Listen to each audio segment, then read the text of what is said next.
And so the logical question, of course, is, well, how do we discern what the root cause of an issue is? How do we do that? How do we know when it's a spiritual issue? Verse 9 gave us the answer. Paul was filled with the Holy Spirit.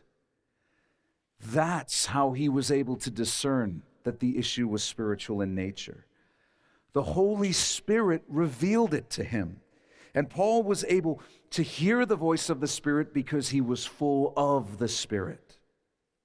Write this down. When we are filled with the Holy Spirit, we will be able to discern when an issue is spiritual in nature. When we are filled with the Holy Spirit, we will be able to discern when an issue is spiritual in nature.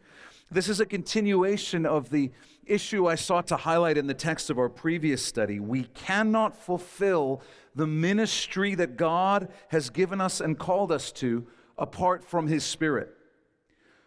Paul could not be the missionary he was called to be apart from being full of the Holy Spirit. How are we supposed to discern if an issue is spiritual when we encounter conflict or trials in our marriage, our parenting, our relationships, our work, our finances, or our health? We can't, because we don't know. We don't know. We can't see into the spiritual realm and discern what's going on. The only way for us to get that information is to have it revealed to us by one who can see into the spiritual realm, because he is both there and here with us. I'm speaking, of course, of the Holy Spirit. BJ mentioned that classic line recently spoken by Kaiser Soze in the movie The Usual Suspects.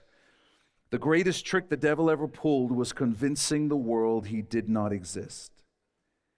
Satan pulls off this deception through philosophical naturalism, materialism, the belief that all that exists is the observable natural universe. There is no spiritual reality. There are no spiritual dimensions. This belief system was propelled into the zeitgeist by Charles Darwin's scientifically bankrupt theory of evolution, and it has been a spectacular success for Satan.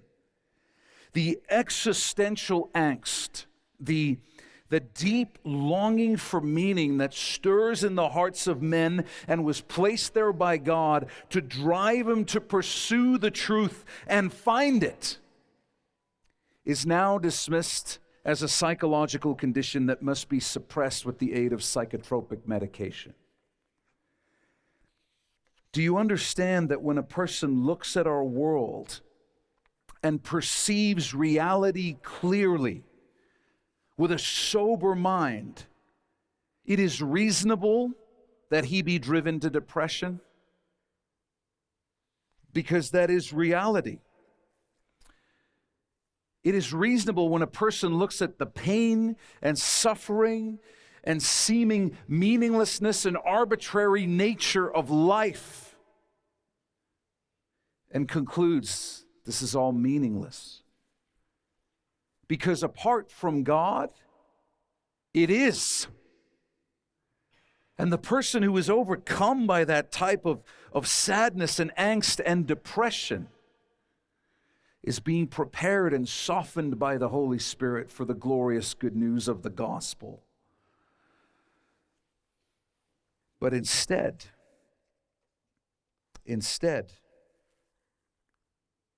we tell them to take some medication.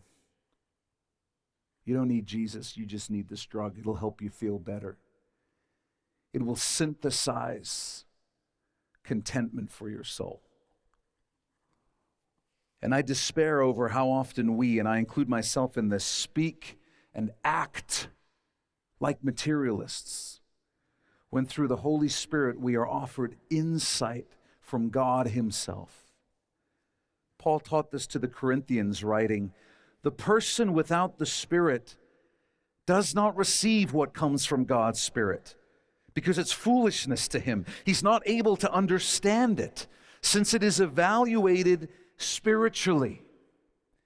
The spiritual person, however, can evaluate everything, and yet he himself cannot be evaluated by anyone.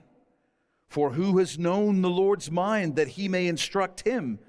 But we have the mind of Christ. If we will be filled with the Holy Spirit, the scriptures tell us we will have the mind of Christ. He will guide our thoughts.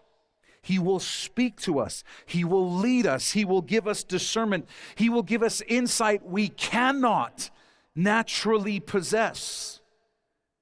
He will give us the power we need to fulfill the ministry that He has given us. If it's not obvious, let me say it clearly. Spiritual problems require spiritual solutions. If part of an issue, conflict, or trial is spiritual in nature, no materialistic or naturalistic approach will be able to sufficiently address it.